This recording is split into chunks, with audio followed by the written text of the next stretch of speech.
October the 24th, 1968, at Minot Air Force Base in Minot, North Dakota. Airman First Class Mike O'Connor was dispatched to make a routine repair at one of the missile sites. We made our turn to come down the road to the missile site, and out of the corner of my eye, I observed what I thought was a farmer's yard light, but it looked awful bright. As we proceeded down the road, the object appeared to lift off the ground and parallel us down the road until we came to the missile site. These objects would rise, they would speed up, they would slow it down, they would hover, they would dart very quickly one way or the other. We were just not really sure that these were things that we could explain. Captain Brad Runyon was the B-52's co-pilot. The air traffic controller asked us if we would mind going out to this one area and looking for something. I was curious, and I said, well, what are we looking for? And they said, well, you'll know it if you find it. The navigator on the B-52, Captain Patrick McCaslin, suddenly identified an object on his radar screen. I saw a return, faint one sweep, bright the next, large, off our right wing, 3 o'clock, at about 3 miles. And at that point, I asked the radar navigator to turn on the camera, which would then take pictures of whatever was on the radar screen. These pictures of the radar screen show the object flying in formation with the B-52. This thing was climbing out with us and maintaining the same heading we were. That was unusual. But what really watered my eyes when this thing backed away and allowed us to turn inside of it.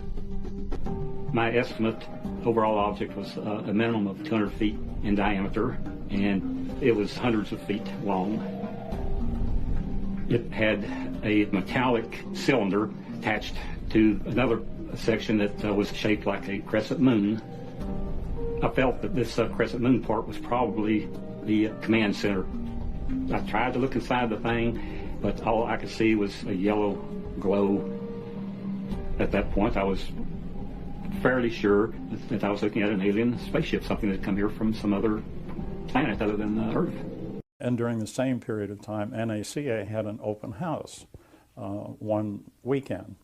And I headed over to NACA at one of the wind tunnels because I'm interested in aircraft and all. And in the wind tunnel was what I described as a flying saucer. There was no doubt about the form of the craft that was there.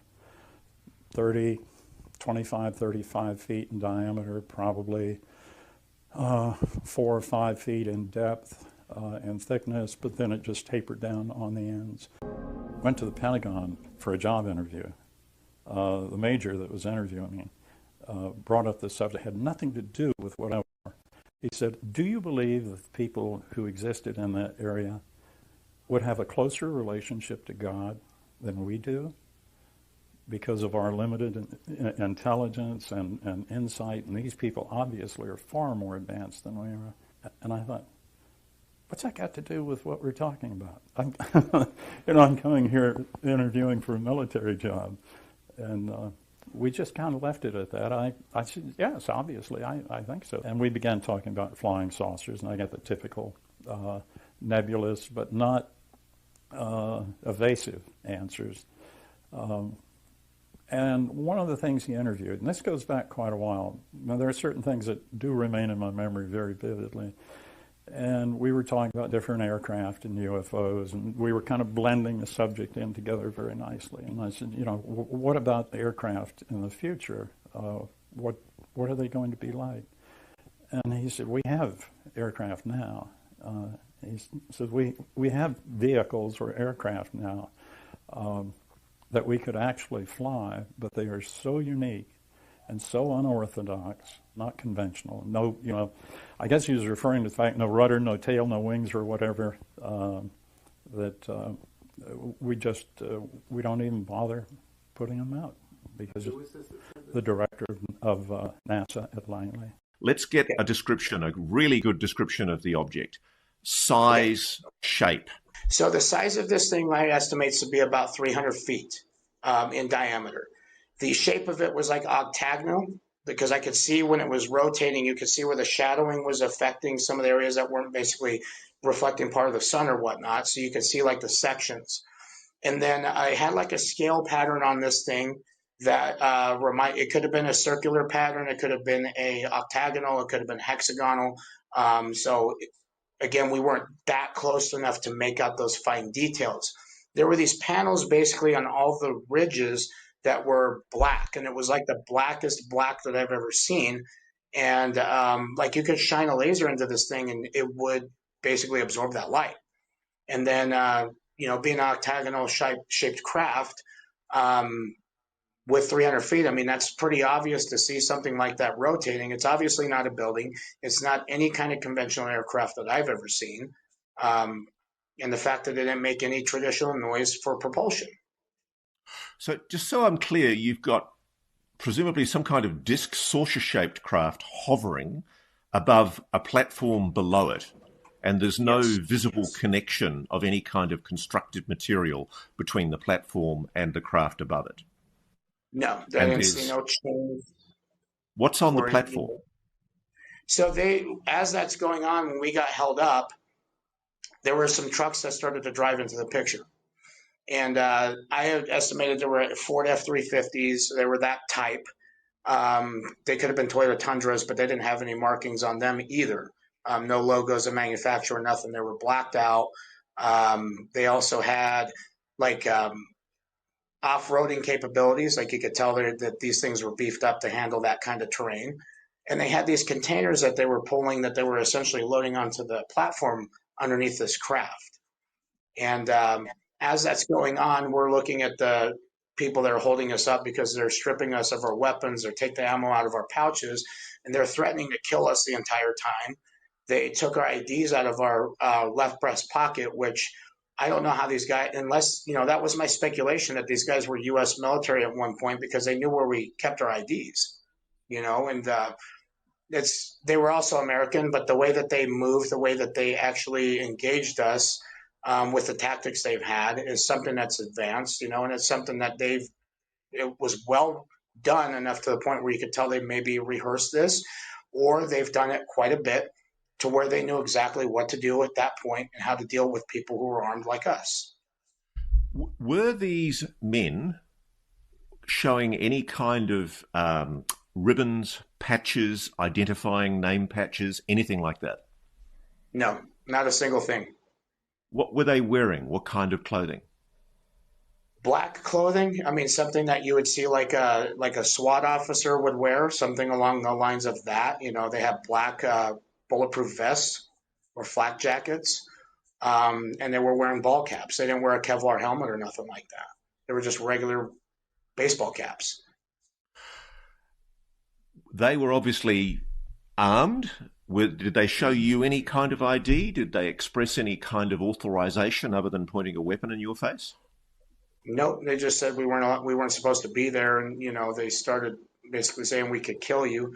It's easy to get lost out in the jungle. It appears the Tic Tac is back, or maybe it never left. Crew members aboard the USS Jackson say they saw 4 of the oddly shaped craft, one of which emerged from the ocean. The sailors were able to record video of 2 of the Tic Tacs as they appeared on a thermal sensor in the ship's command center. The video was made public earlier today on a podcast that I co-host and is likely to rekindle questions about who is piloting these objects. When Navy aviators first encountered a Tic Tac-shaped object off the coast of Southern California in 2004, the incident was largely ignored until 2008, when a new hush-hush UFO program based in Las Vegas learned about the incident. The program, dubbed OSAP, was launched by the DIA, the Defense Intelligence Agency, with support from Senate Majority Leader Harry Reid.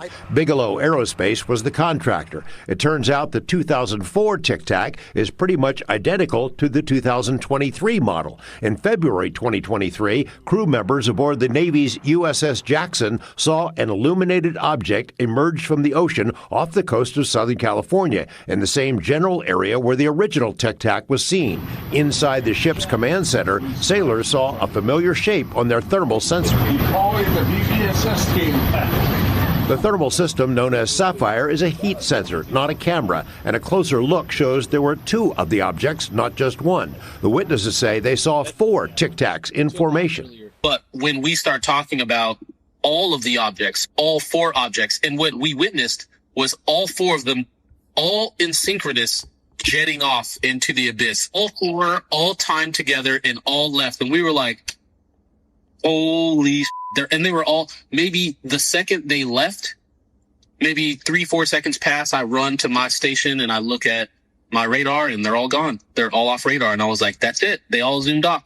But it's clear that they're in communication with one another and synchronized, like 3, 2, 1 countdown, let's all go type thing, unless there's some level of like one entity is controlling all four and then they all leave at the same time. The crew member requested anonymity. His account and the video recorded from the thermal sensor were made public on the Weaponized podcast by filmmaker Jeremy Corbell. It is not an unusual thing for people who are out in combat zones to see anomalous craft. And we're talking no wings, no tail, no rotors, no exhaust.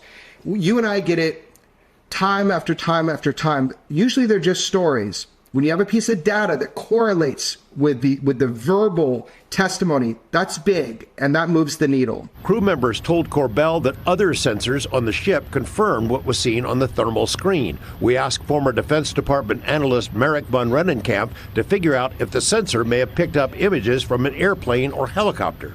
The very first thing, George, that I did is I went back to the historical flight tracker data, and we know the time, location, we know which way, we know with a high level of precision which way the infrared camera aboard the USS Jackson was pointing. And we can, in the 3D space, we can kind of we can project where that camera was looking, and there are absolutely no aircraft within that line of sight that match up with what we see in the video. Could it be that some sort of secret military project has been stashed out in the ocean for 21 years or longer? I don't think it's ours. I suspect there are better places for us to showcase that kind of equipment to unwitting sailors, or that just doesn't make sense, right? The new Tic Tac video was shared with the Navy aviators who encountered the first Tic Tac 21 years ago. David Fravor and Chad Underwood both said they were stunned by the similarities. So why was this incident not reported up the chain of command or to the Pentagon's UFO office, AARO? That's not clear. This is just the beginning, though, and we suspect Congress will be asking questions about the video and the incident. George Knapp, 8 News Now. What happened at Edwards Air Force Base in 1980? In 1980, an SR-71 spy plane was flying from Edwards Air Force Base out to Area 51 for a test mission. There was a new pilot on board, pilot and co-pilot, and he was going through some testing, training, qualifications, or what they call standboard evaluations. Anyways, we took off from Edwards Air Force Base. The SR-71 got up to 65,000 feet, and it would be just a few, I think 27-minute flight from Edwards to Area 51. But as they reached 65,000 feet, they encountered a UFO, a huge UFO, as the pilot described it as being as large as 2 football fields. Now, this UFO was flying around the aircraft. Now, you got to understand that the SR-71 is flying straight at about 2,200 miles an hour, and this UFO is flying around it, making it look bad for the pilots, thinking that every time that UFO came in front of it, the SR-71 was going to crash into it. This happened from the time they reached 65 and still until they started their descent into Area 51. Were they ordered just to keep that position? They were notified the base. They went on a secure channel. They were talking to Edwards Air Force Base. They're talking on a secure channel, explaining what they're seeing. And the first thing that the ground controllers told them to do was open your cameras and let's take some pictures. And that's what they did. They took over 100 pictures in that short time period. Of course, they have advanced cameras on board the SR-71. But every time that UFO got under the SR-71, they took a picture of it. So they had this entire UFO on camera. Everything about the flying part of it. Plus, some people don't know, and of course, SR-71 no longer flies. I think there's one that still flies for NASA, but they're obsolete now. And most of the information about the SR-71 is not classified anymore. But one of the things that people didn't realize was not only did the SR-71 collect photographs, photographic intelligence, they also could collect ELINT, electronic intelligence. And that's what they were doing. They turned on their ELINT collectors and the SIGINT collectors, signal intelligence collectors, their frequency collectors. So they had everything on. All their spy equipment was on. And so they were collecting every bit of data that was coming from that UFO. And eventually the UFO flew away. The SR-71 landed it at Area 51. That's one test drive I don't think that pilot will ever forget. No, in fact, we met him. We met him at a UFO convention. Wendell Stevens knew him. He sat down and he told us this story. And a lot of questions that we threw at him, some of which he could answer and some of which he couldn't. But then we went out and tried to get this through FOIA. The Air Force admits the flight number, the SR-71 tail number, was on that mission on that particular day in 1980, and the flight plan, but the only thing the flight plan said it was from Edwards to a classified location, which of course we know was Area 51, and the only thing the Air Force would say, any other details will remain classified. That's the FOIA information that Wendell Holmes shared with us. So that incident, even after 40 some years, it's still remaining classified. I've even told you, I think, that I was not interested in seeing UFOs. I was all interested in what was in those UFOs. Anyone familiar with UFO lore will recognize at least some of what Phil Corso says. Reports of crashed saucers, recovered alien bodies, a government cover-up. But in 50 years of UFO controversy, no one of his rank or stature has ever publicly proclaimed this level of inside knowledge. Corso was an intelligence officer inside the Eisenhower White House, assigned to the National Security Council. He also served as Inspector General of the 7th Army and commanded the 1st Nuclear Battalion in Germany. His credentials are impeccable, his record spotless. But did he really handle wreckage from a flying saucer? They came from a flying saucer. How do you know that? Because they were marked in the files as coming from New Mexico. Roswell. Yes, Roswell. Roswell, of course, is the most famous alleged UFO crash site in history, a story which the Air Force has tried to bury once and for all. Corso says that Army Research and Development not only had pieces of wreckage in its possession, but also reports and photos from an autopsy of an alien cadaver. I had the reports. See, the Walter Reed, the laboratory Walter Reed, was our laboratory. We financed it. He was part of the guidance system, or it, whatever it is, because it has no sex organ thing. It was part of the guide system. That's why we failed in propulsion. Corso says the Army kept the material and bodies secret because of potential enemies within the U.S. government, interests which might take over the program and destroy the reputations of those involved. He thinks the secrets are still being kept, but doesn't know by whom. Twice in the past few years, Corso has testified before Congress concerning secret activities within the Eisenhower White House. He's been thoroughly checked out and his information confirmed. But his most sensational allegation is one which American industry isn't going to like at all. Corso says the Army spoon-fed recovered alien technology to American industry, resulting in some of our greatest technological advances. The number one was the integrated circuit. Number two in importance was laser, because I had some laser instruments also. Then fiber optics. Such sensational claims have invited harsh criticism, but Corso doesn't mind. He names others who knew what he knows, and it's an exclusive club, he says. General Marshall, General Trudeau, General MacArthur, von Braun, Olbert, Wilbur Smith from I thought, I'm in good company. That's the company I'd rather be in, with those kooks. Those are all people. It's like the universe reaches out and grabs you by the throat. Tell me about the experience. Basically, so this is 9:40 in the morning, and I'm in my room, just like sitting against my headboard and sending emails on my laptop. And I put down my laptop for just a second to pick up my phone. And as soon as I do that, I get this like, it's like I knew exactly what would happen next. That's the weirdest part. One of the weirdest parts about this is that I felt like I knew that I'm about to go through an experience, and I'm even going to call it an abduction because that's the best word that my brain can come up with. This all came to me within half a second or maybe milliseconds.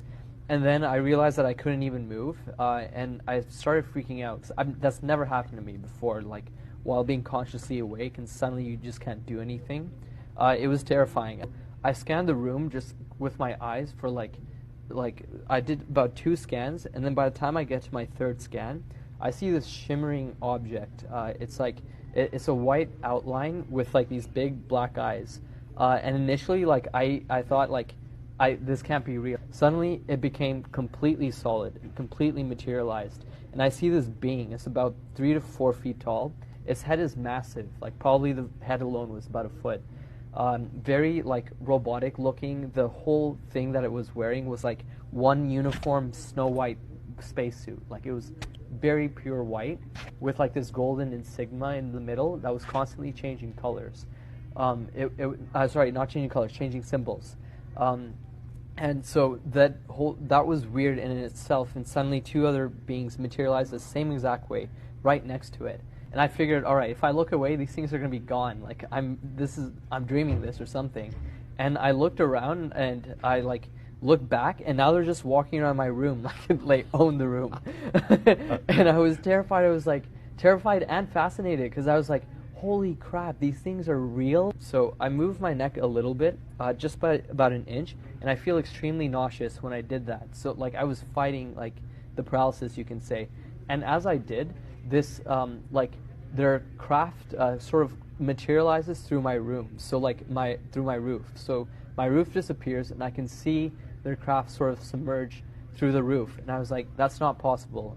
That it definitely made it seem like either my room was a fake image or that was like a fake image being overlaid across my eyes. Then I put my neck down a little bit more, and suddenly my entire room is gone, and all I could see is that I'm inside the entire craft now. And I felt super sick to my stomach, like very uneasy. So I went back, put my head back down, and back, like my room is back up again, and I only see my room and these 3 beings. And now they're projecting these hieroglyphics. It was sentences and paragraphs, and it would be like, imagine if I had like subtitles floating in front of me. They were like dark red symbols. It was like I describe it as a mix of Egyptian and Japanese, and they were just flipping from the bottom up really, really fast. Just flip, flip, flip, flip, flip, flip, flip, paragraph, sentence, and it's hovering right in front of my wall, like above one of their heads. That there was only one English symbol that was shown about 3 to 4 times. Everything else was these hieroglyphs. And what was it? DNA in capital letters. I was studying their movements. I was studying like exactly what was going on, and trying to like do my best to remember these symbols. But the fact that DNA in capital letters was shown, that really stuck with me. It means that they find it relevant. Was there any communication other than the symbols? Was there any mental communication or verbal? So I heard like verbal voices when I'd moved my head completely, and I could only see the ship, and it sounded like they were telling me to like relax or calm down. And it was like a female. It was multiple voices, but it was a female one that told me that like it's okay. Yeah. Other than that, there was no other way of communication that I can say happened. How long do you think the experience lasted, and how did it end? It felt in total about 20 to 30 minutes. There was one part where I'm standing. I thought the experience ended, and I'm just standing in front of my fridge, just looking at it, and I can feel gravity, and I can physically feel like I'm, there. And then suddenly it just stops, and I'm back in my own body, like back lying in the bed, and seeing them as they're flipping these holograms. I was like, holy crap, I thought this was over. How do they do that? So how it ended was the last couple minutes, this being, it jumps up on top of my bed, and I feel extreme euphoria come across, like an extreme bliss. The word that came to my mind was oneness. I don't know, I was in a state of just being where it felt like, I describe it as the universe being sentient, like it was acknowledging my existence. And it felt like I was remembering this, that like I always knew this somehow, and I always knew that I would come to this day, that this experience would happen, and I would realize this. It was just such a strange, alien feeling.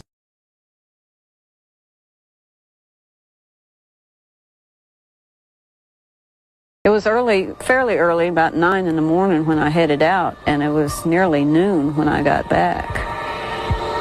and that didn't really seem to make much sense. Jean Robinson, abducted twice in childhood. I didn't feel anything. I was you're just like time stops. Cindy Doherty, abducted with her mother Judy in 1973. They're not fantasizing or creating these stories, but they're very real people who are telling me the same, almost boring details. And over again, we get these hidden consistencies in abduction reports which come out through hypnosis, and they match exactly the kinds of things that come out under normal recall. And I don't remember stopping. I don't remember pulling over and parking the car, but it was inside halfway in the road and halfway not. And this is when I saw the spotlight then was doing this like a beam. And at that moment, that's when I was on the craft. The description of the UFO occupants are extremely similar. They were about 3 feet tall. Maybe this high.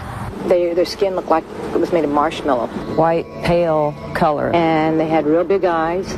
Large, dark eyes. Real large claw-like hands. I couldn't tell if they were mittens or what. Just two nostrils or slits for a nose and a slit for a mouth. They didn't walk, they like glided. The bottom part of their legs kind of like almost robotic. The person will describe being on a table, which is generally metallic.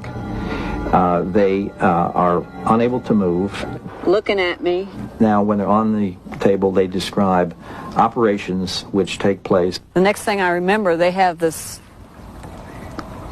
thing in front of my eye. Like a metal instrument that was kind of like shaped like an L. And it went all the way back down to here, though, in my throat. As proof the operations have taken place, those who believe they were abducted often point to unexplainable scars, even implants. We're looking at something which is more like what we do with wildlife. It seems scientific, it seems research-oriented. It seems like there's a real important purpose behind it, and not to interfere or destroy us, but in terms that we have something that perhaps they need, and perhaps they're helping us in some way. In addition to the consistent and compelling nature of these abduction accounts, it's the conviction behind the stories that has impressed Dr. John Mack, a professor of psychiatry at Harvard Medical School. What is persuasive to me is that these individuals report this experience as real.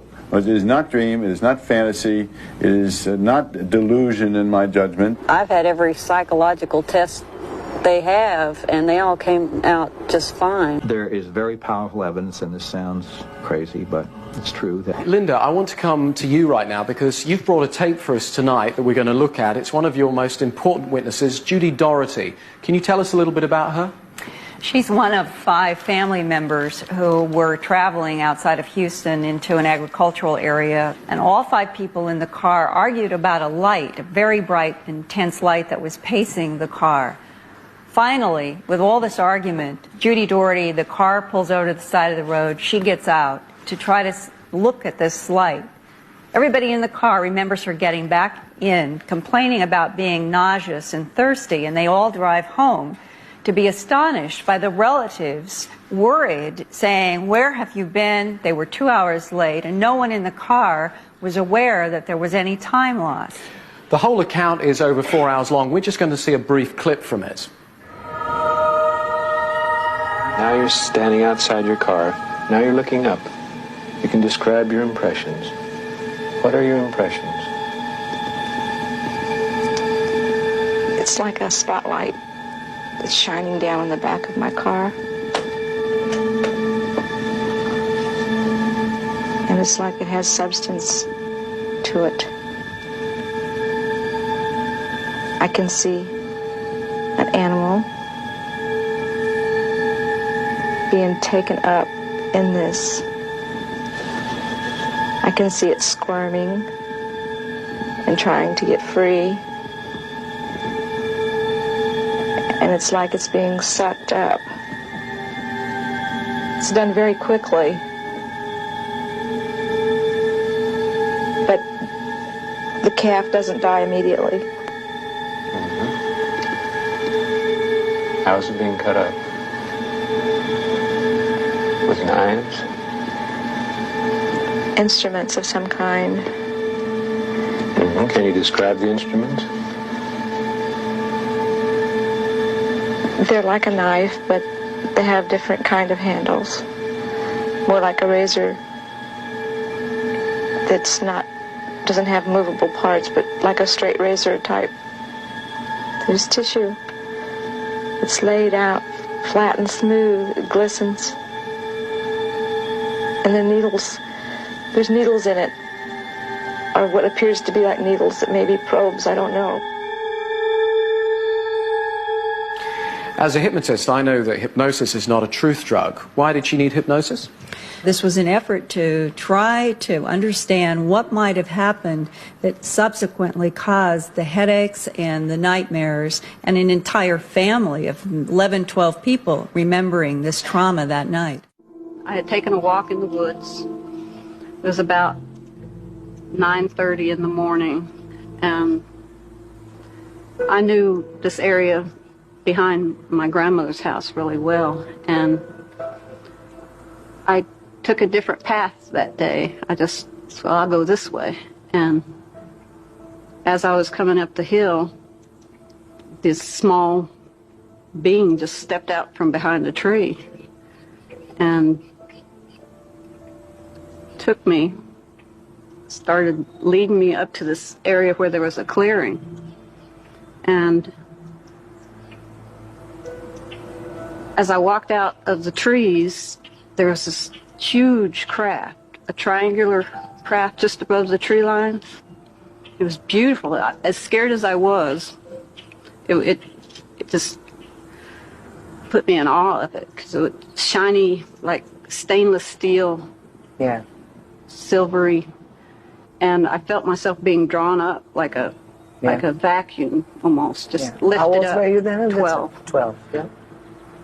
And the next thing I remember after the going up was being on a table, and that's the first time they did what like a gynecological exam on me. For a 12 years old kid? Mm-hmm.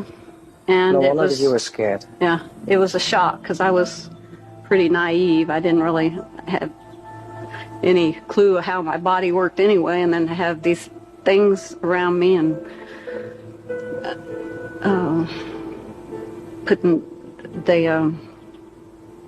they checked me out and they put something in me, and it was really traumatic at the time. I feel like it sort of took some of my innocence away at the time, and it bothered me. Have you any idea what they put inside you? It was an instrument. I don't really know. It was like a tube-like instrument, like a gynecologist would use, in a way. Can you describe the aliens for me? How did they look like?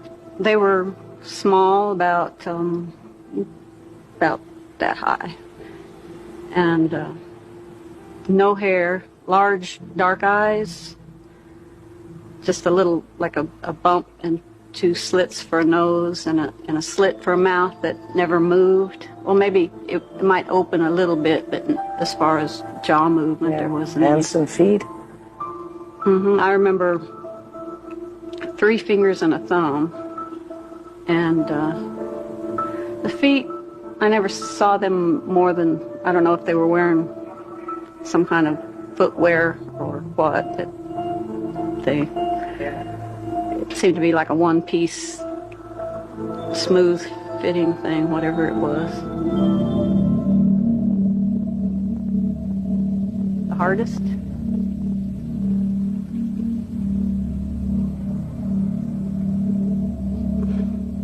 Was being taken and having to have sex with one, which was very, very difficult. It was awful, really, but... Have you ever seen children? Before I left SHAPE headquarters in 1967, the SHAPE military people knew that there were 4 different groups that we were dealing with. There were 4 separate extraterrestrial intelligences involved.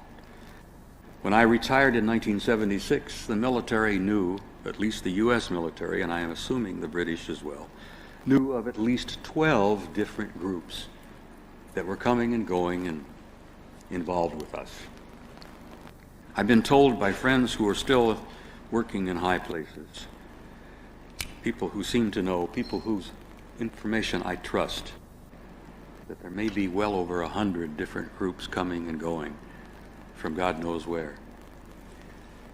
The one that interested the generals the most in 1964 and 1967, the one that drove them up the wall, was the one group, 1 out of the 4, looked exactly like we do. And I don't mean similar, I mean exactly. So much so that they could sit next to you in an airplane or in a restaurant or in a theater, and you would never know. You would literally never know. And that bothered the admirals and the generals a lot, because we military have always been, we are trained to be paranoid. It's the nature of our game. The idea that there could be alien intelligence looking so much like us that they could walk up and down the corridors of SHAPE headquarters. They could walk up and down the corridors of the Pentagon. One day at lunch, a lieutenant colonel, a U.S. lieutenant colonel, says, "My God, man, do you realize they could even be in the White House?" Well, there was a little forced laughter at that point, because a lot of us, particularly we Americans, have had some misgivings over the years about who was ending up in the White House. I will share briefly with you that I have some misgivings about the present occupant, but I won't go into any specifics on that issue. It bothered him a lot that one of these groups looked so much like us, and I'd like to twist that around if I may. It's not that they look like us, we look like them, and there's a very good reason for it, and I'll touch upon that. We also learned, when I left the service in 1976 and lost my clearance, could no longer visit and bug the hell out of my good friends, we knew that we were not simply dealing with extraterrestrial visitation from other planets. That was a given. We were not dealing just with interplanetary visitation. We were dealing with interstellar visitation. We were dealing with intergalactic visitation. And the one and the final thing that drove our scientists and our military planners, even some of our philosophers, wild, was that apparently we were dealing with advanced intelligences that appeared to be multidimensional in their source. And some of these advanced races apparently had the ability to manipulate matter and time. They had repeated these kind of things all the time. They had demonstrated them repeatedly, specifically to get our attention. Now stop for a moment and stop to think what that means. We're not just having little guys coming here from other planets or other stars or other galaxies. We're having advanced intelligences here interrelating with us, interested somehow in us, interested enough to come and be involved with us, that apparently are multidimensional, and some of those more advanced ones can manipulate time and matter. My God, that turns our old Newtonian Einstein physics absolutely upside down. The only people who I know today who can even begin to deal with this kind of reality are theoretical physicists. There are quantum physicists in Great Britain, there are quantum physicists in the United States, many of them are working together at large U.S. universities, who apparently are on the edge of grasping what multidimensional visitation is all about. I'm not a physicist, I'm not a scientist like Stan. I can't begin to tell you what a dimension is for that matter. I'm told we live in 3, and that's quite a simple world that we have around us. I'm told that time and space is the 4th. Theoretical physicists have told me that there are as many as 10 different dimensions. I cannot for a moment grasp what that means. I do, however, accept that it's probably real, The evidence that I have seen over my last 40 years have told me that this is not fantasy, this is not science fiction, this is all real. And ladies and gentlemen, this reality, when it becomes known and when it makes an impact upon our world, is going to change our world forever. You talk about a paradigm shift, that's an understatement. The old world we have known for so long is literally coming to an end. And it's just around the corner. In 2010, I had just put out a film called I Know What I Saw, which was a 2-hour special I sold to History Channel.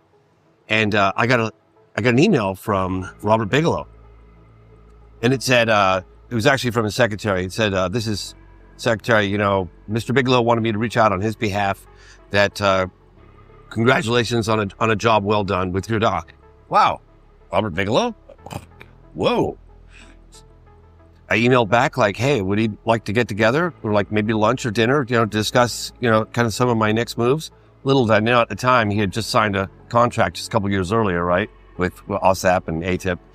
And, yeah, sure. He'd love to meet you. Come to his house. So I went to his house, 2009, 2010. I'd have to look it up the emails somewhere around there. And, we had lunch and he started talking about, the implications of disclosure, the impacts on society. I remember him saying, you take every scandal from Iran-Contra to Monica Lewinsky, all these scandals in the history of modern history, and multiply them, the impact those have had, multiply that by 1 million, and that's the impact, this reality would have on the general public. And I remember thinking, come on, really? You really think so? I've always thought we really had this unifying effect on everybody. And then he goes, and they're walking among us. And I said,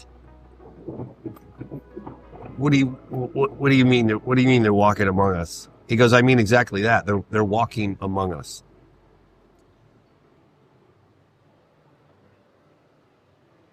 I had something happen to me a couple years earlier, which I've never spoken about ever, because I would know.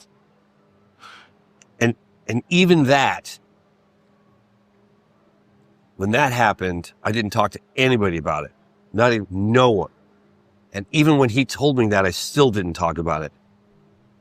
Because I had sometime in 2007. So 2 years, I made eye contact with this individual, and it was like an immediate, and I'd never really considered this even in the realm of possibility. And I still don't know what I think, to be honest with you, what I really believe at the end of the day. But we had a telepathic, just like that. Can you describe what the situation was and what this individual looked like? I don't know if I want to go public fully on where it was, but it happened in Washington, D.C. Okay. Yeah. And the individual looked like relatively a normal person. And the individual, I remember, was doing moving a chair or something like that. And this individual sensed that I was looking at him for whatever reason, kind of doing this, maybe dragging a chair, and then turned around and looked me right in the eyes. And it was like, holy shit. In myself, I wasn't scared, but it was like you're not human. But it was really, the individual knew that was the communication that the individual gave to me, and knew that I had received it. And it knew that you knew. Yes. Yes. In an instant. And I knew, it knew, and I was okay. Big blue, electric blue eyes, piercing, freeze in your tracks when you got when I made eye contact. I never told a soul because I'd sound like a crazy guy. And I don't know I don't even know what I saw. So I'm just telling you that was the communication that happened, and it happened like that, like that. And I wasn't scared. What do they look like? The eyes? No, what did the person look like? Was it a normal person, dark skin? Yeah. Relatively. Not sure of the ethnicity. I'm not wasn't sure. Swedish or anything. Wasn't Scandinavian. No, Tall particularly? Do you remember? No, not tall. Just regular normal, looking. Yeah. Mm-hmm. What made you look in that direction? I don't know. And I I just remember it was like, you know, I mean, it was immediate. And you knew. Immediate communication. Just fucking bam, like that. And I wasn't scared. And then I went about my business and I never talked about it. But it stuck with you. Oh, fuck yeah. Yeah. But I didn't believe it. I didn't even believe it. You see my point? Like, I didn't believe that that happened to me. But then I'm hearing other people talk about it, you know, Timothy Good, and then Bigelow, the alleged encounter in the desert from 1994, Nellis test range that Mr. Sands talks about. You know, I don't know. Did it happen? Do these things happen? Are they walking among us? I don't know. We're talking about the quataloid. Okay. That's the insect praying mantis type looking, about could be up to 6 foot tall. They were the dangerous ones. And they're the ones, as I understand, that we didn't know a whole lot about. But we acquired this particular one, from a crash site, and it actually harmed a human. So we were very careful how we captured it and how we stored it at the containment facility at Stuanix. Rick, are there different species of quataloids? Yeah, because they're genetically engineered, and we know that much. But so there are other species, and they also can appear different to humans. They make themselves appear in a particular manner to a human, and would probably just scare them, I would guess. But we know that one particular incident where one harmed a human being, we felt that at that point that these things were not friendly, they were not benevolent, and therefore that's why we had to keep it in captivity. And not really sure how long it had been there. Well, that's one question that was never answered when this story was told to me by Gene Laskowski, who was in fact one of the ones that was there. I don't know that he knew how long it would been there, but the facility housing these things had been there probably 7 to 10 years. So probably during that time period, we obtained it. Why are they here? Are they here for peace? What are they, do they have an agenda? I wish we knew. I don't know that we knew why the craft crashed. I know that the craft contained 2 others. There were 3 of them, and 2 died, and this one lived. And it also had the ability to heal itself. I remember that. But I don't know much other, reason why they came here. Their craft was one of the bigger crafts that we'd obtained, and it crashed in the Nevada desert. And that's about all we knew. And I don't know how long it had been in captivity. So are they concerning to us in any way? Yes, because they're hostile. Okay. They already injured humans. Elaborate that incident that happened. Maybe it was hurt and it just fought back. Well, at the time the craft crashed, the recovery team, the SDART team, had formed at that time period, and they were there to recover it. And there was also a local law enforcement officer there. The local law enforcement officer, who had absolutely no knowledge of any species of extraterrestrial visiting Earth, was the one that was harmed. Now, I'm not sure exactly the details in that, but the other SDART team were able to neutralize the quataloid. But so we knew it was hostile. But if you've put yourself in their position, the craft crashed for some unknown reason. 2 of their comrades are dead. And now you're alive, and these humans are trying to get in this craft.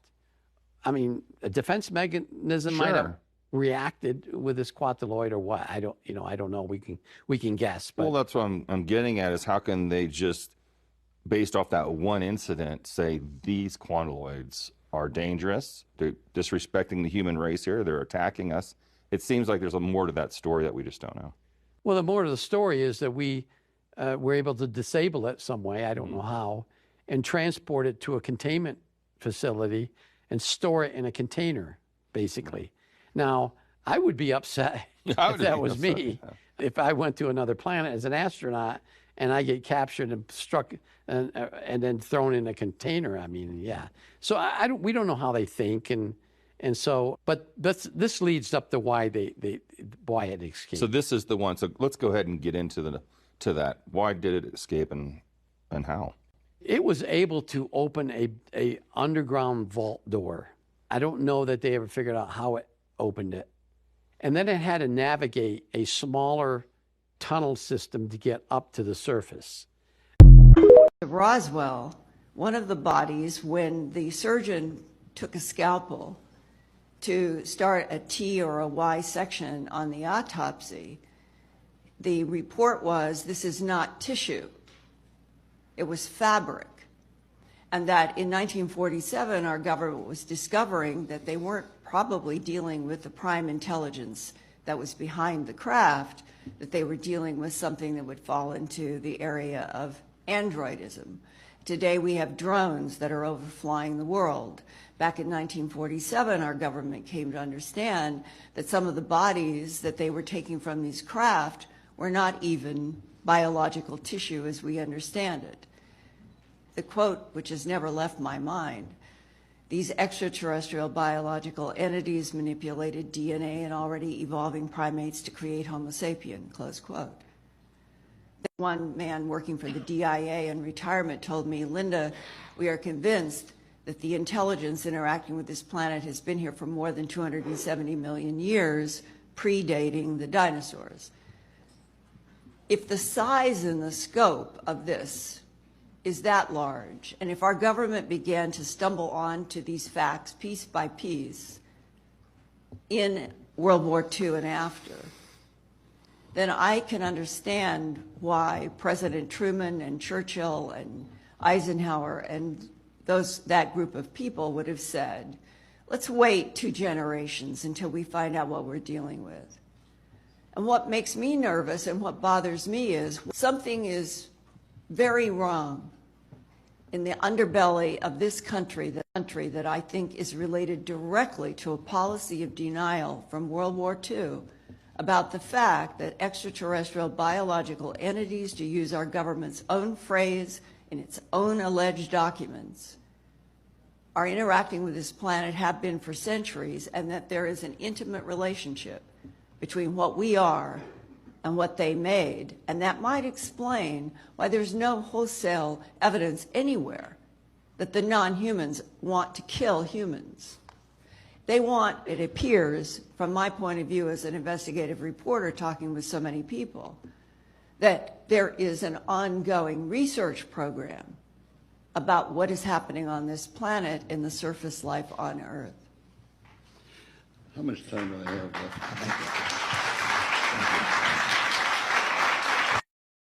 As we were walking across the road, I looked down and I saw that the other people were getting out of the car and starting to walk as well. So I was quite happy that there was other people there who were seeing the same thing that we were. And we walked up along here to where the fence is. Right out in front of us is this huge craft. I was totally awestruck. You know, it was science fiction coming to life. There wasn't any fear then. It was just all total awe. We stood here, I guess, side by side, my husband and I, for about 30 to 45 seconds. Then this tall, dark being just appeared in front of the craft, and he was followed by about another 7 or 8 that appeared straight behind him. I felt this energy go through me. It's like nothing I've ever experienced before in my life. It was like some sort of low-level frequency that came in waves, but it was so dense that I could actually physically feel it going through my body. And that feeling absolutely terrified me. It was like, I can't even explain the horror that I felt just feeling this. And I began screaming. The minute I did, the eyes on these things lit up and they came charging across the field. Halfway across, they split up into 2 groups. Some headed off down there, and the rest came directly towards us. I felt this blow to my stomach, and the next thing you know, I'm back here somewhere on the grass. It literally lifted me off of my feet. And I thought I was going to die. I thought if I don't get up now, I'm going to pass out and I'm going to die. I'm not going to come back to consciousness, you know. So I pulled myself up into a sitting position, and when I sat up, I couldn't see anything, and it was like there was just black in front of my eyes. I want you to try stretching it down a little bit as well. Kelly's not the only one who saw these images that night. For the first time ever, independent witnesses have given the same account of a close encounter. Even though Kelly has never met Jane, Glenda and Bill from the other car she saw, she has seen the sketches they drew for UFO researchers. They've drawn the same circles of light around the top of the craft with these blue lines coming down, ending in a semicircle on the ground. They've actually also drawn a tripod underneath, which was something I didn't see that night. It becomes very clear then that we were all looking at the same thing and that it wasn't your average saucer-shaped craft. There were 7 of us on the way home from work. We were riding down a dirt road in a pickup, and we saw an object hovering off to the side of the road.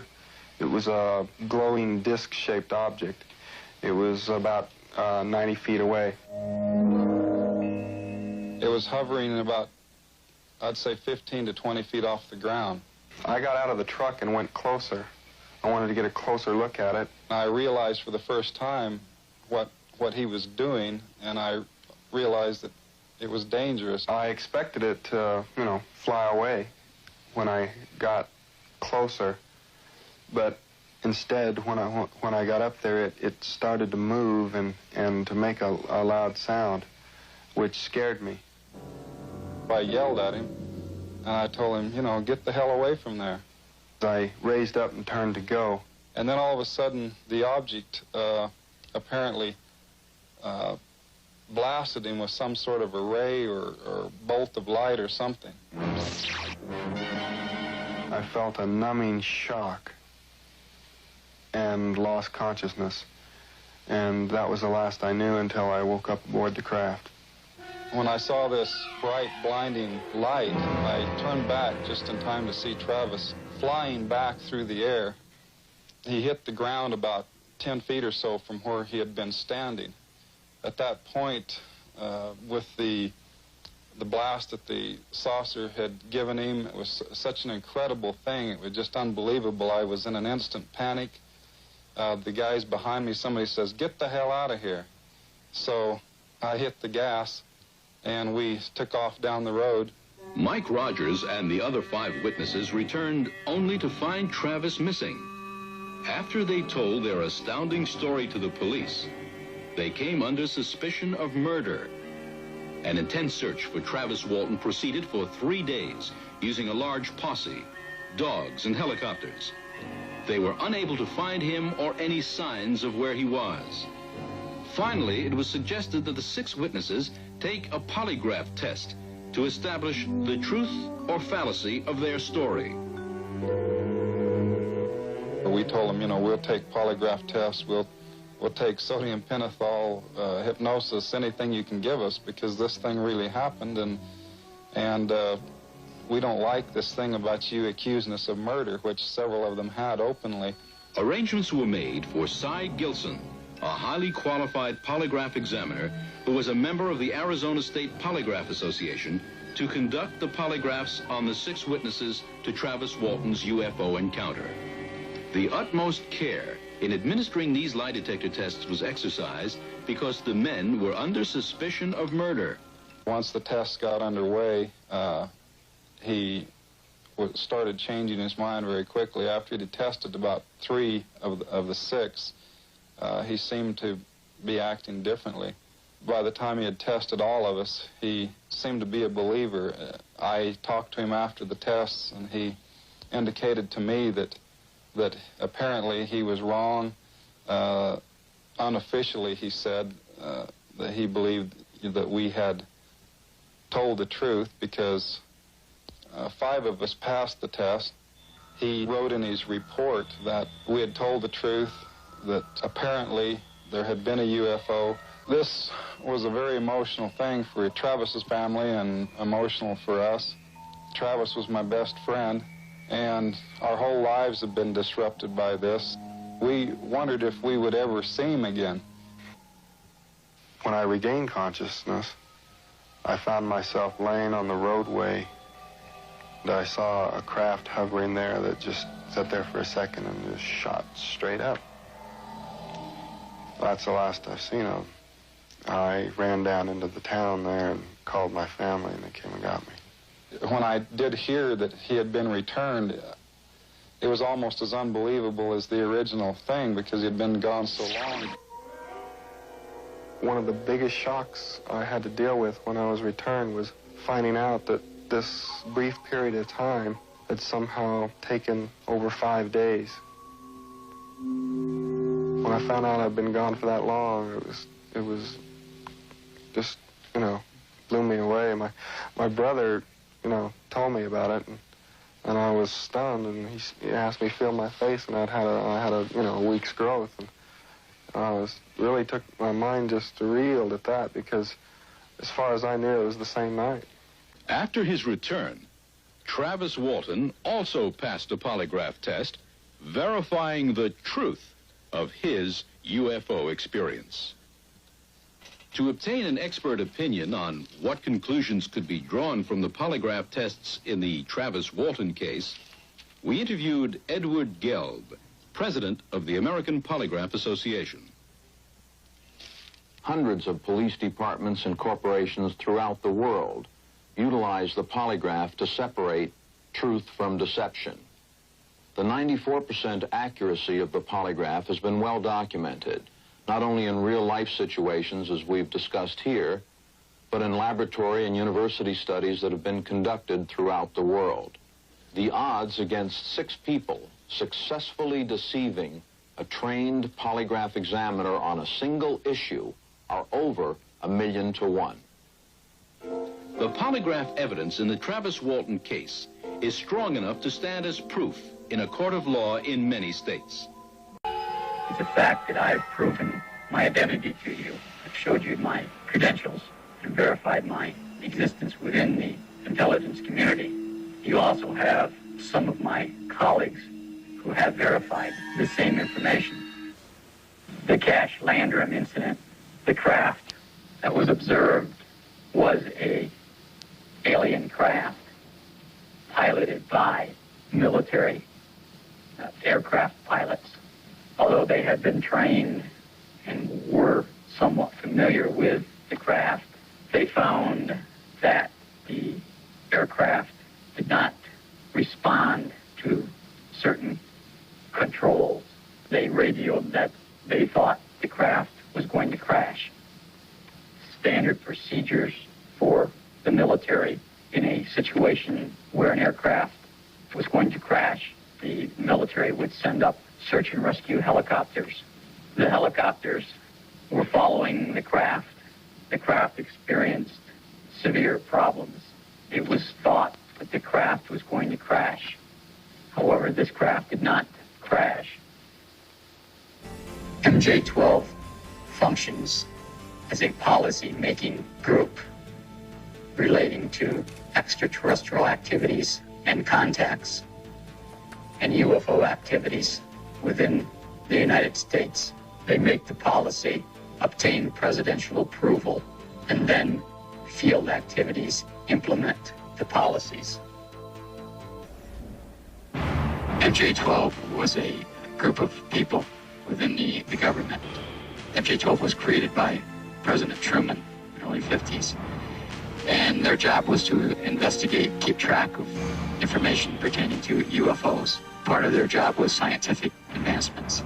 But their primary purpose was to keep track of the information coming in on UFOs and to analyze the information, both scientifically and in a way that would advance our technology. There are government officials and elected officials that are automatically briefed on the existence of the MJ-12 activities. These officials include the president, the vice president, as elected officials, the director of Central Intelligence, and the director of the National Security Agency. The MJ-12 policy is headquartered at the Naval Observatory in Washington, D.C. The United States Navy has the primary operational responsibilities of field activities relating to the MJ-12 policies. All information gathered in the field, not necessarily by Navy personnel, is transmitted to the Navy for analysis. This book, or it's called the Bible within the MJ-12 community, contains historically everything that occurred from the Truman era up through the 3 aliens being guests of the United States government technological data gathered from the aliens, medical history gathered from dead aliens that were found in the desert, autopsy information gathered from dead aliens found in the deserts, and information obtained from the extraterrestrials regarding their social structure and their information pertaining to the universe. Presently, as of the year 1988, there is one extraterrestrial being. He's a guest of the United States government, and he's remained hidden from public view. The Yellow Book is a book that was exclusively written by the second alien.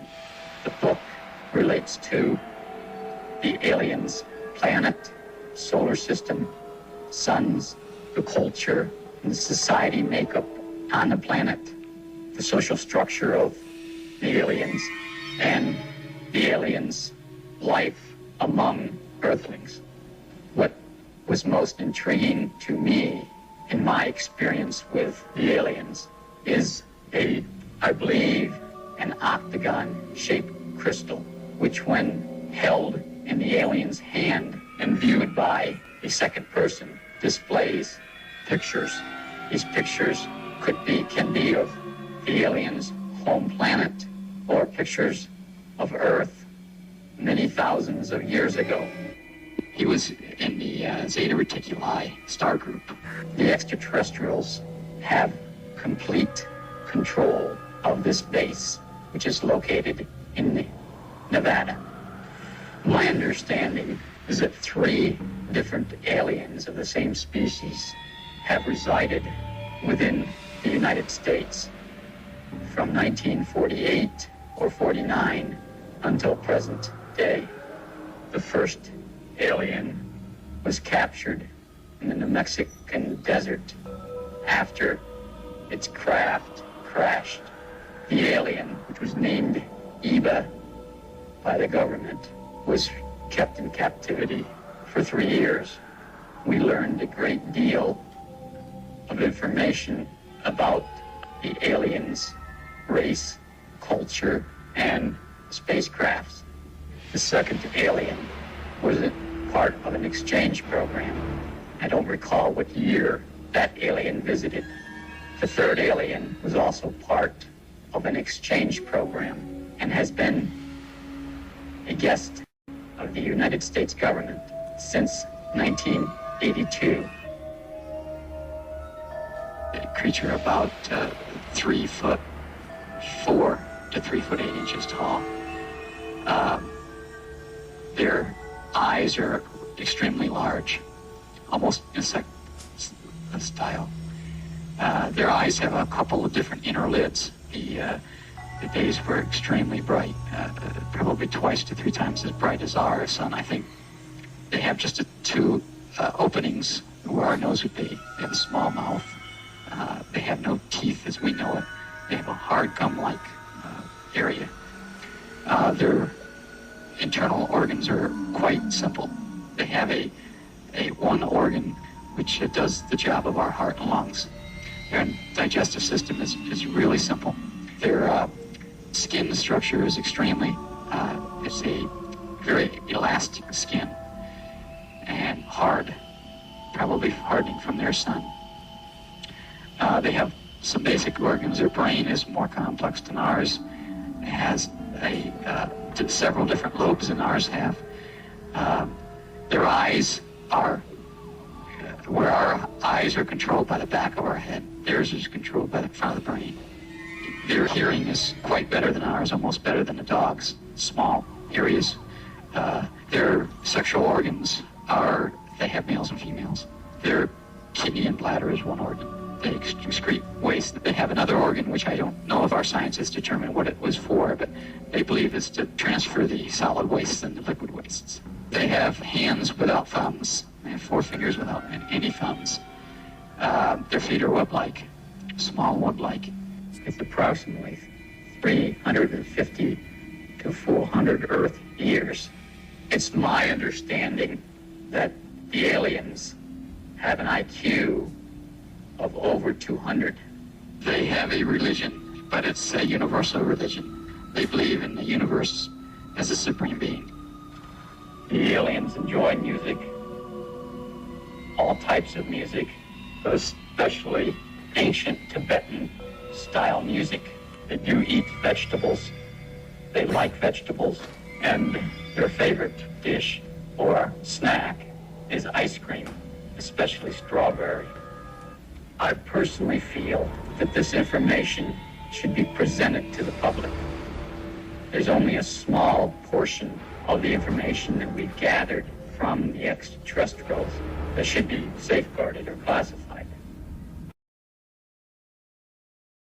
Look at some of the technology you saw. Now, when did you first get the idea? What's the first thing you saw that made you convinced that it's not from here?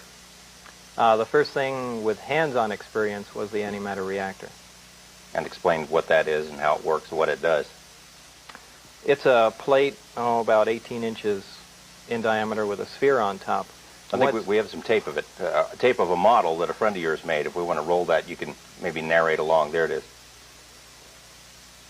Okay, inside that tower is a chip of element 115 they just put in there. That's a super heavy element. The lid goes on top, and as far as any other of the workings of it, I really don't know. You know what's inside the bottom of it. The 115 sets up a gravitational field around the top. That little waveguide you saw being put on the top, that essentially siphons off the gravity wave, and that's later amplified in the lower portion of the craft.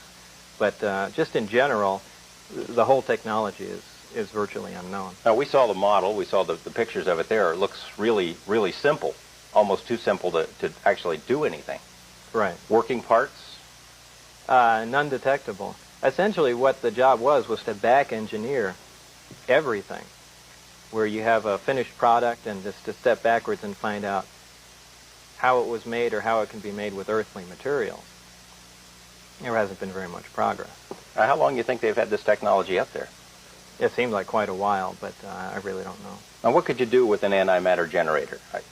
What does it do? Well, it converts antimatter. It doesn't convert antimatter. There's an annihilation reaction. It's an extremely powerful reaction, 100% conversion of matter to energy, unlike a fission or fusion reaction, which is somewhere around 0.8% conversion of matter to energy. I mean, how does it work? What starts the reaction going in that thing? Really, once the 115 is put in, the reaction is initiated. Just automatic? Right. I don't understand. I mean, there's no button to push or anything? No, there's no button to push or anything. It apparently, the 115 under bombardment with protons lets out an antimatter particle. This antimatter particle will react with any matter whatsoever, which I imagine there is some target system inside the reactor. This in turn releases heat, and somewhere within that system there is a 100% efficient thermionic generator, essentially a heat to electrical generator in there.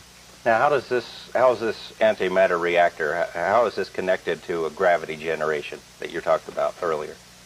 Well, that reactor serves two purposes. It provides a tremendous amount of electrical power, and which is almost a byproduct.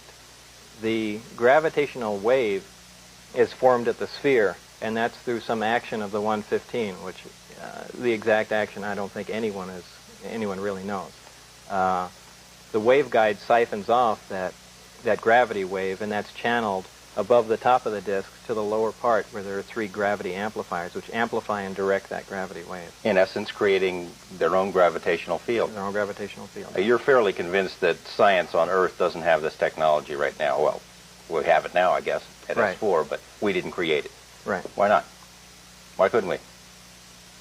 The technology's not even, we don't even know what gravity is. I mean, there's just... Well, what is it? What did you learn about what gravity is? Well, gravity is a wave. There are many different theories about wave included.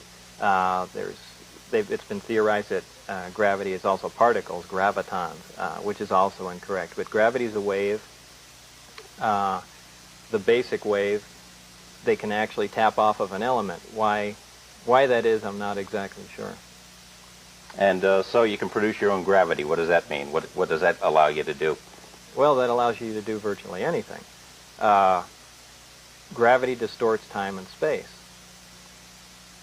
By doing that, now you're into a different mode of travel, where instead of traveling in a linear method going from point A to B, now you can distort time and space to where you essentially bring the mountain to Mohammed. You almost bring your destination to you without moving. And since you're distorting time, all this takes place in between moments of time.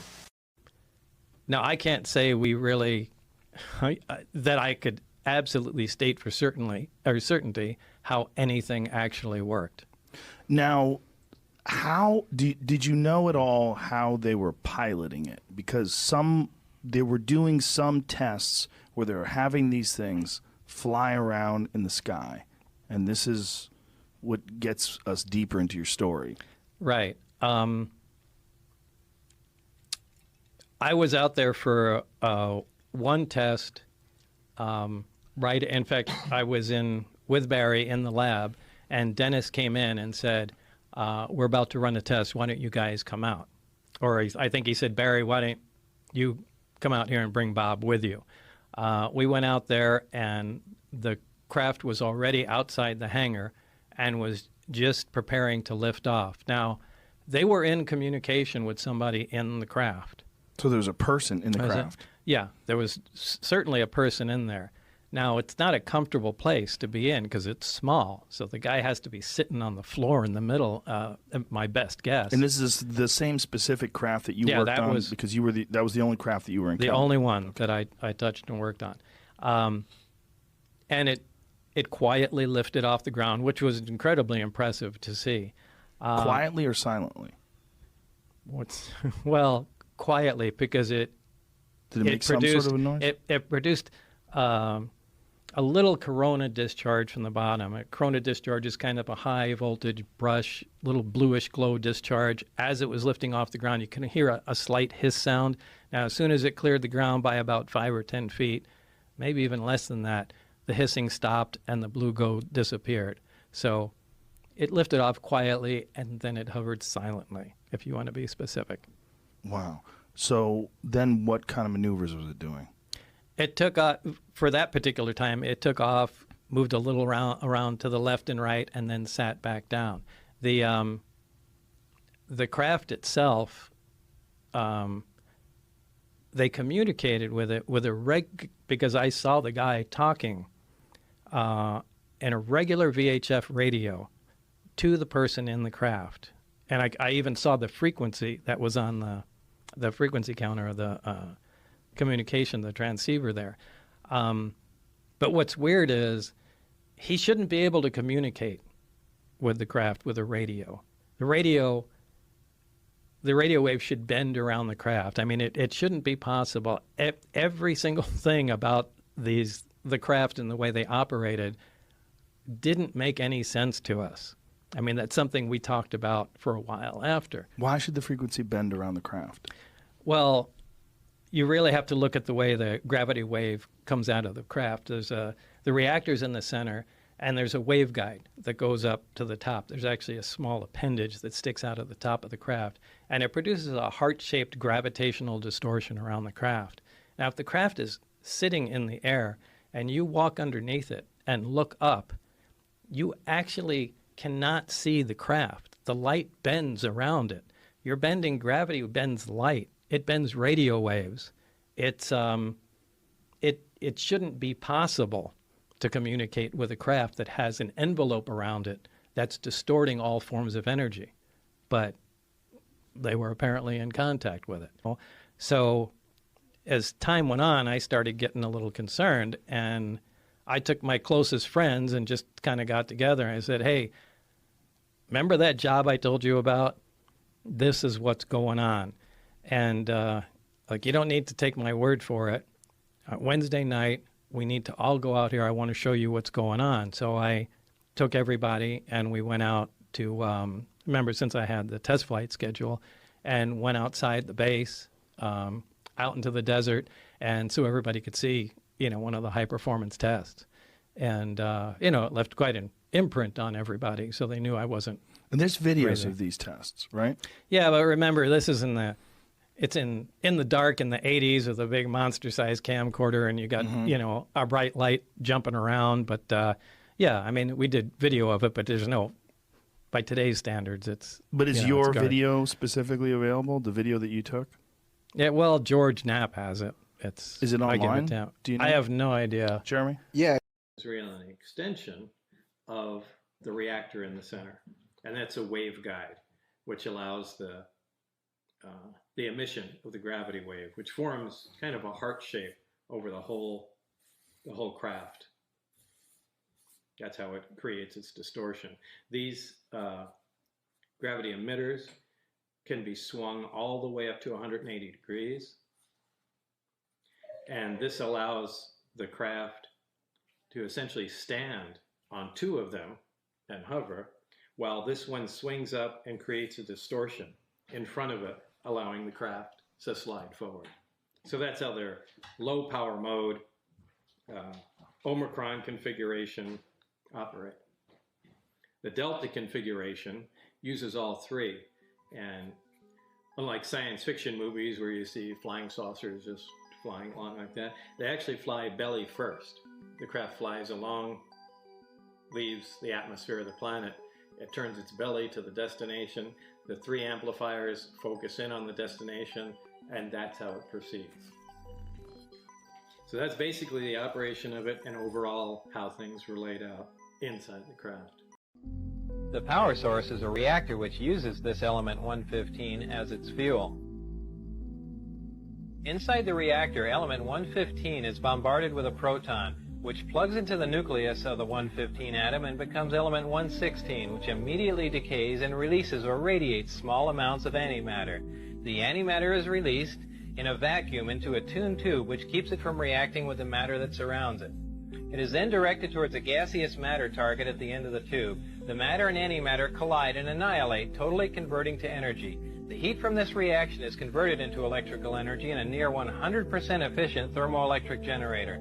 This is a device that converts heat directly into electrical energy. This particular disc appeared to be in excellent condition, and because of its sleek appearance, I nicknamed it the Sport Model. The Sport Model is about 16 feet tall and 40 feet diameter. The exterior skin of the disc is metal, which is the color of unpolished stainless steel. The Sport Model sits on its belly when it's not energized. As you can see, the hatch is located on the upper half of the disc with just the bottom portion of the door wrapping around the center lip of the disc. The interior level of the disc is divided into three levels. The lower level is where the three gravity amplifiers and amplifier guides are located. These are the things used to amplify and focus the gravity A wave that we learned about in our science lessons. The reactor is located directly above the three gravity amplifiers on the center level and is in fact centered between them. The reactor is similar to this half-scale model. The element 115 is machined into triangles like this and is then inserted into the reactor. This piece of element 115 is the source of the gravity A wave as well as the target that is bombarded with protons to release the antimatter. The center level of this disc also houses the control consoles and seats, both of which were too small and too low to the floor to be functional for adult human beings. The walls of the center level are all divided into archways. At one point in time, when the disc was energized, one of the archways became transparent and you could see the area outside of it just as if the archway was a window. After the panel had been transparent for a while, a form of writing, which was unlike any alphabetic, scientific, or mathematical symbols I've ever seen, began to appear on the transparent archway. I was never given access to the upper level of the disc, so I can't enlighten you as to what the porthole-like areas are, other than I can assure you that they're not portholes. The S4 installation is built into the mountain and the 9 hangar doors are angled at about 60 degrees. These doors are covered with a sand-textured coating to blend in with the side of the mountain and the desert floor. My ID badge had a white background with one light blue and one dark blue diagonal stripe in the upper left-hand corner. At the bottom of the badge, there were letters and numbers designating various areas, including S4. The hangar was equipped with typical tools and extensive electronic equipment. The gravity amplifiers of the disc can be focused independently, and they are pulsed and do not stay on continuously. As you can see, as the output of the gravitational field from the amplifiers becomes more intense, the form of space-time around the disc not only bends upward, but at maximum distortion actually folds over into almost a heart shape around the top of the disk. The program out at Area S4 consisted of 3 projects: Project Galileo, Project Sidekick, and Project Looking Glass. Project Sidekick dealt with a beam weapon that had a neutron source and was focused by a gravity lens. Project Looking Glass dealt with the physics of seeing back in time. I would randomly be taken into a small room which contained a table, a chair, and 120 or so briefings in blue folders. These briefings contained a wide spectrum of information, mostly relating to aliens and alien technology. This technology that you've learned about thus far was brought here by some alien beings from the Zeta Reticuli 1 and 2 star system. These stars are located in the constellation of Reticulum, which can only be seen from the southern hemisphere. Zeta Reticuli is a binary star system, which means it has 2 stars, and is located approximately 30 light years from Earth. These beings are from Reticulum 4, which is the 4th planet out from Zeta Reticuli 2. A day on Reticulum 4 is 90 Earth hours long. The beings are 3 to 4 feet tall and weigh 25 to 50 pounds. They have grayish skin and large heads with almond-shaped wraparound eyes. They have very slight nose, mouth, and ear positions and are hairless. These beings said that they had been visiting Earth for a long time and presented photographic evidence which they contended was over 10,000 years old. There was an exchange of hardware and information in central Nevada until 1979, at which time there was a conflict which brought the program to an abrupt halt. The beings left, but were to return at a 1623 date, and I don't know what that date is. These beings conveyed information about the capability of affecting the human brain to anesthetize the human body. These beings said that man was the product of externally corrected evolution. They said that man, as a species, had been genetically altered 65 times. They refer to humans as containers, yet I don't know what we're containers of. Yeah, the only hardcore thing is that there is a extremely classified document dealing with religion, and it's about that thick. Period. But why would there be any classified material dealing with religion? I want to go back to the religion thing. I want you to say it. Oh, come on, that's so weird. That's a lot. I'm not asking you to say what you believe to be a fact. I'm asking you to say what you read in a report that that is distributed at what may be the most top secret facility in the world. Okay. All right. All right, I'll say it. It's so far out. All right, your objection has been noted. Okay. What does it say? That we're containers. That's how supposedly the aliens look at us. That we are nothing but containers. Containers of? Containers. Maybe containers of souls. You can come up with whatever theory you want, but we're containers. And that's how we're mentioned in the documents. That religion was specifically created, so we have some rules and regulations for the sole purpose of not damaging the containers. The souls? Meaning? Well, the souls or the bodies, whatever. That's meaning like we're containers for souls that they're going to use at some other point. Right. And that they had something to do with different prophets and biblical figures. Yes. What? Well, that supposedly Jesus and two other beings were genetically engineered. They were implanted in people on Earth in biblical times, and their births were closely monitored. Now, just some little connections to that my wife had brought up were in the Bible. They said that the star had followed Mary wherever she went, and that all UFO sightings always start out as people, well, gee, that looks like a bright star, and well, in fact, they said in the Bible, the brightest star in the sky followed her where she went, and just make little connections like that. Okay. I don't know what else to touch on about. And it didn't move towards me, so I take my camera and I lunge towards it with it running and the lights on, and I've reviewed the footage. You can see the flat face and this weird reflection, but you can't see any detail because the light was reflecting off of this thing like nothing I'd ever seen before. And at that point, my heart goes up. Okay, this can go bad real fast. So I realized that as I am settling down to take another look and reevaluate what this thing is, now I can see a corner and a flat face. I'm like, At the time, I was thinking man-made and probably bad. And so this all happens in like 3 seconds. And then I stop and my fin tips are on the seafloor and I'm looking at this thing and I'm lowering my camera down just a little bit, trying to look over my lights. And that's when I see that this thing is a cube. I can see the top of this. It's about 3 feet across and 3 feet deep. And it's a gold, shiny, back illuminated cube. And my heart just went right up in my throat. And I again, like when I saw the giant squid, I had that fear. And this is like the second or third time in my life I felt fear. I did not like this feeling at all. I felt totally toyed with by whatever this was. But I realized also in this 3 second that lasted felt like a whole day, this thing was moving away from me at the same speed that I was moving towards it. Every time I moved towards it, it moved away. So I started to swim towards this thing, and it would maintain its distance away from me absolutely perfectly.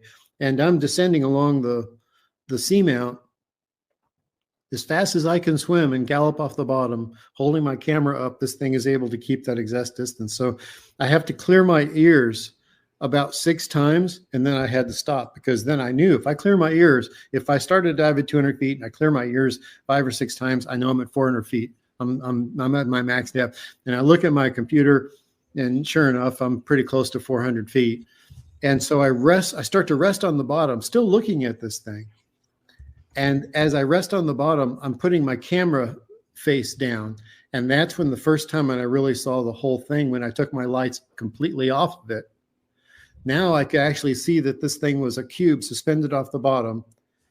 And it was just perfect. It was beautiful and terrifying, because this isn't anything I've ever seen before. Now, see, you got to understand is that, at the age of 15, I was living on my own. Everything you can explain. It might be unknown at the moment, but you can find out what it is later. You can take a picture of the animal or the thermal vent or the rock, and you can give that information to somebody who knows that by specialty, and they can come back and tell you what it is. My whole life has been, Scott, we don't know what that is, but we'll let you know when we determine what species it is, and you can help us with identification because you found it. And that's happened to me several times. This wasn't one of those moments where I'm looking at something that was toying with me. And by the way, something I didn't tell you that I'd like to bring you back to the point where Dale and I are together we haven't separated yet, and I haven't seen this thing. Dale and I started to hear the most remarkable sound I've ever heard underwater. And I've heard submarines, I've heard rock slides, I've heard sand slides, I've heard whales. I mean, I've heard a lot of stuff in the water. There was a rumbling that was downslope, and it didn't sound like it was that far, but of course water travels beautifully underwater. So, you can hear a whale some people have heard whales from 100 miles away underwater as a diver. So if you can hear that, I don't know how close it was, but you could feel the vibration of this sound, intermittent, crazy sound. And you know what it sounded like? Was, if you've ever seen one of those giant D9 caterpillars, one of these like 40-ton giant caterpillars with the big blade, and they're moving giant boulders. It sounded like that. It sounded like a machine moving tremendous amounts of boulders. That's what it sounded like. I'm not saying that's what it was. When is the collapse, the dimensional collapse, starting? Is it already starting? It's already started. With the sound and the color? Okay. It's already started. Thank you for leading me here. What you're going to start hearing about in the very near future are something called rods. And they will be something that will be videotaped. And what you will see are large streaks just shooting through the air that are etheric, but are being able to be captured on tape. And what you're seeing is literally 4th and 5th dimensional craft moving through space, not having the slightest clue that they're flying right through us. Okay? And that's because you're beginning to see the implosion. It's great stuff.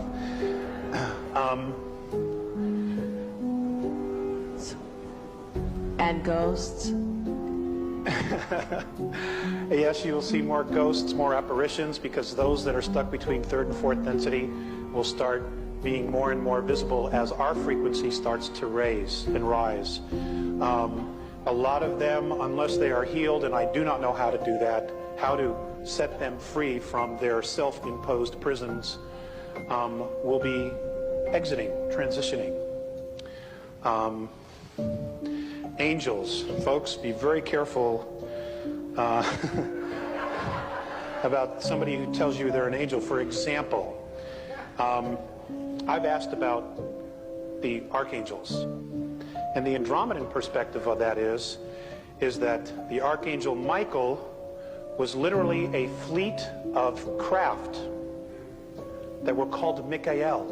That was the name of the fleet. And they used to patrol the northern hemisphere of the planet when Orion was here in full force. Gabriel was the name of another fleet of craft, and so on and so forth. It has been changed and created into something that will save you and rescue you, when in fact, that was not the original intent at all. Okay?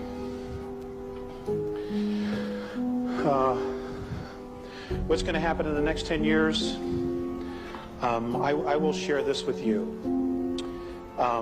There are definitely some things underneath the Sphinx, but the bulk of the real stuff that will tell us about our ancient history is still underneath the pyramid. And there was a vault built 3 levels deep, and the pyramid was built over it.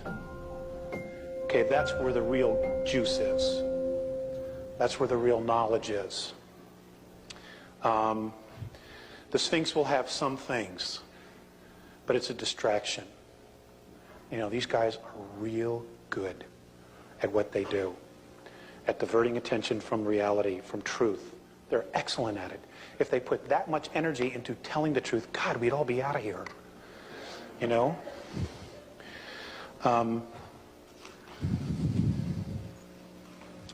Okay, hold on one sec.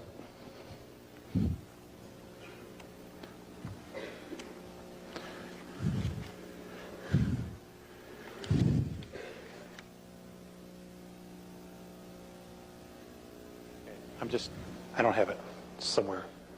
Okay, things that are going to happen in the next 10 years. Number one, we're going to truly find out who we are genetically. Information will be coming from all corners of the earth from contactees. There will be more and more contacts, and they will tell us about the 22 different races and more of our history. There will also be massive earth changes. They will start with a magnetic pole shift, which could happen anytime between now and the year 2001. Things have been sped up. We're already starting to see the magnetic poles shift as we see birds migrate in the wrong direction at the wrong times of year. The birds move along the Earth's magnetic grid lines. And I wanted to share something with you. I'm very fascinated with the Native Americans. And I love to collect feathers when I find them on my journeys and my vision quests.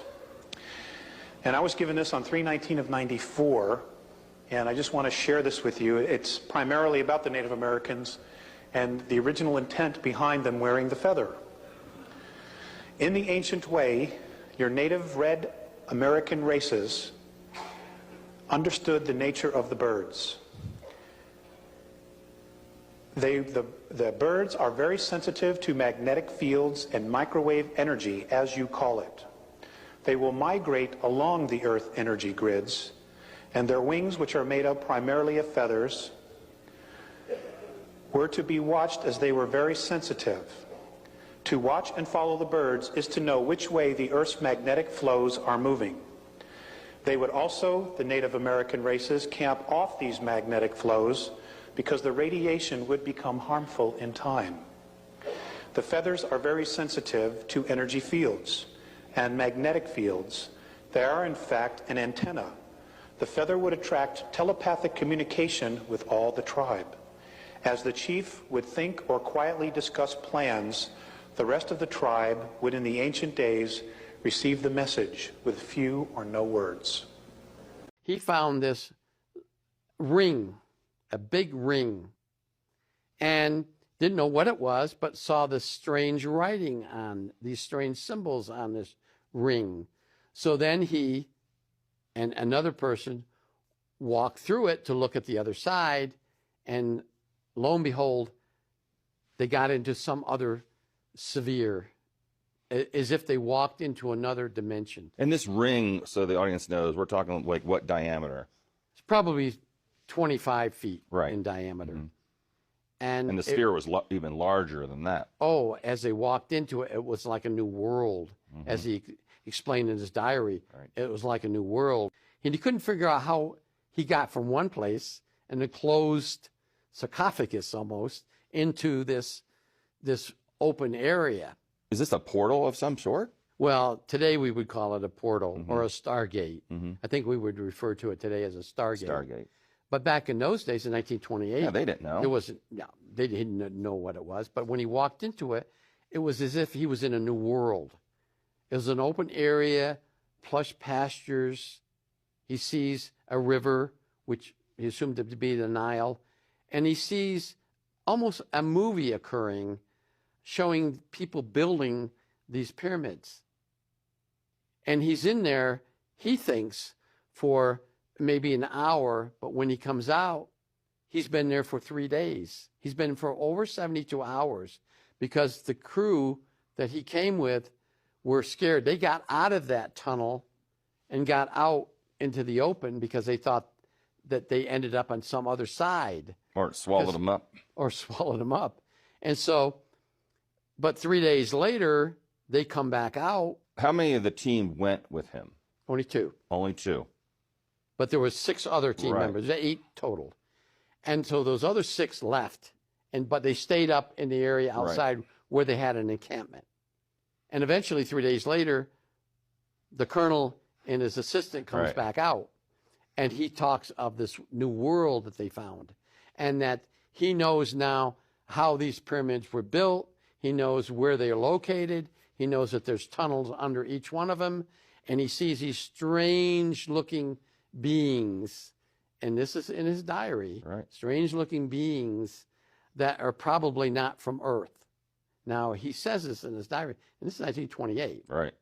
So then decide to make another camp. They had to go get supplies to come back because they only had enough supplies for, a few days or a week or something like that. But they did, and they brought more people back. This time they brought back some local people. And they tried to explain through an interpreter to these local people what they had found. And these local people didn't want any part of going down there. They seemed to be aware of maybe the rumors or the legends about this particular tunnel. But the colonel he wasn't afraid to go back. Right. Mm-hmm. So he went back with another person, a different person, not the same that he went the first time. So they go down there. This time they're prepared. They have supplies, they have water, they have things. Because although they saw water going through there, they didn't know if they should drink it or not. Anyways, they walk through. This time he's closer to where they're building a pyramid. He sees these strange things in the sky that are flying around with these large bricks. He's stumped. He can't understand what these things are that are flying, although during that time period, there were airplanes, conventional airplanes, single engine airplanes in the 1920s. We had them during World War I. But they didn't look like any of those type of aircrafts. And remember, he's a British colonel, and he'd been through war, and he knew airplanes. He'd been through World War I, but he couldn't understand and couldn't rationalize what these other things were. And they're holding these giant blocks. Right. And it's like a movie. He sees these things happening, and he watches this pyramid being built. But he also sees this underground area where there's tunnels, and there are a vast amount of people working in certain tasks down there. Some people are baking. Some people are doing some kind of a work, like a painting or a carpentry work. And then some are lying down on what he refers to as a conveyor belt. And these bodies are like moving in to this tunnel. So he's down there for about a week. He's estimating. When he comes out, now he has a story to tell. He documents all this in his diary. If he was a week down there, when he got back, was he gone for 4 weeks? Did he say no, anything? he came back and it was a week missing. Oh, okay. Missing time for a week. And then he goes back. He eventually gets back to the UK, and he tells his story to a society, and none of them believe him. They didn't believe him. They didn't believe a word he said, even though he had two witnesses, because he brought two different people, took two different people in there. So they said, no, we don't believe you. This is impossible. What you say is not feasible. But he keeps this. Now, jump ahead to 1940. I will start, since we have to be brief. I have already given all pertinent information and supporting documentation to the Senate Intelligence Committee and ARROW. They informed me that all of my information will be recorded for public record and shared with Congress. It is that important. In 2010, I was selected to go down to the South Pole Station in Antarctica for an entire year by Raytheon Polar Services as an employee of a third-party contractor for the National Science Foundation. I function in a dual-role capacity as a tradesman and a firefighter. My responsibilities required me to be more informed than most of my crew and offered me complete access to the facilities. What I learned from this unique experience needs to be shared with the entire world. The technology at the South Pole Station certainly can do what it is presented as its primary purposes, and unfortunately, much more. The Ice Cube neutrino detector is presented as a passive listening device for the purposes of the science as presented. But I'm going to skip right through the chase, folks. I have provided documentation that proves that the 5,160, what they call DOMs, that are embedded in the ice can actually transmit at 2,047 volts each. That gives us a long list of things to consider. It is effectively a multifaceted directed energy weapons platform that I will list rapidly a few things that it can do.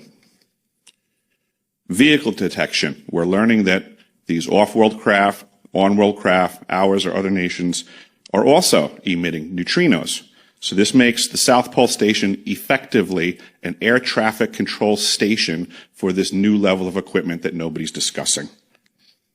In addition to the ability to detect neutrinos and the exotic vehicles, I have provided documentation that shows that this is also a system for faster than light communications. In the past, Gary McKinnon has hacked NASA, found the off-world fleet, the list of captains, and it's apparent that if we have faster than light vehicles moving throughout the system, we're going to need faster than light communications. This is that facility. Unfortunately, I have other bad news. The season that I was there, 2010 to 2011, we converted from construction to operations and maintenance in both the elevated station and the detector array. Unfortunately, when they first fired it up, that was when we had the earthquakes in Christchurch, New Zealand. There was 2 incidental shots before they were able to target it correctly. This is an earthquake generating device as well. This is the weapons of war that we have to deal with now and what Raytheon's hiding. There's an ELF system at the South Pole Station that when I arrived, I was told it was off, dismantled, and completely defunct. In my work, I will rapidly just tell you, I had to figure out the circuitry for certain other repairs, and I found that this system is in fact completely energized, up and running, and being utilized with the other systems for nefarious purposes as well. The Atmospheric Research Observatory is in what we call the clean air sector. I witnessed myself a very powerful green laser shooting out of the top of this facility into the cosmos. This, I believe, is a secondary form of long-range communications and or a defense system. I am not saying that we need to be scared of anything that's out there, but please understand the military-industrial complex is happy to invest all of your money in alleviating their fears. A question of power comes into play for all of these facilities that are present. I assure you, I knew what was going on. I knew the load demands of the facility, and all of these new items exceed the demand for the systems that I was presented. I am doing due diligence and research. I believe there is either a secondary power supply there that is either nuclear, that was there prior to the start of the Antarctic Treaty, which prohibits such things, and or that there is some sort of exotic power supply system there that just is not in the verbiage of the treaty, so it negates the responsibility to the parties involved.